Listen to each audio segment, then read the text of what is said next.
خدا کی تقدیر جب پکڑنے پر آئے تو حیرت انگیز عبرتناک کام دکھاتی ہے۔ بس ان مولویوں کو میں سمجھاتا ہوں کہ اب بدزبانی سے باز آ جائیں، کیونکہ میں نے بھی اپنے شیروں کو چھٹی دے دی ہے کہ بے شک تم لوگوں پر بد دعا کریں۔ کل تک میں ان کو اجازت نہیں دی تھی، تم بڑے فخر میں بیٹھے ہوئے تھے کہ ہمیں کچھ نہیں ہوگا۔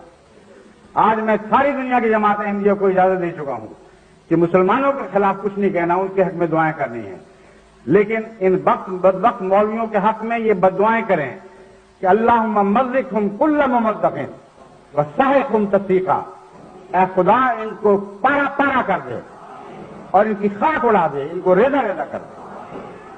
بس دیکھنا آپ یہ دعا اب جبکہ احمدی دبے ہوئے، صبر کے مارے ہوئے، مدتوں سے اپنے غم سینوں میں دبائے ہوئے، جب یہ دعا کریں گے تو دیکھنا ان مولویوں کا حشر کیا ہوتا ہے۔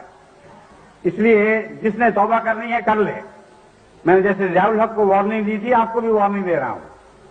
آپ توبہ کریں اور استغفار سے کام لیں اور اپنی دنیا بھی بچائیں اور اپنی عاقبت کی بھی فکر کریں، ورنہ خدا کی تقدیر آپ کو ضرور پیس ڈالے گی اور ساری دنیا اس کا نظارہ دیکھے گی۔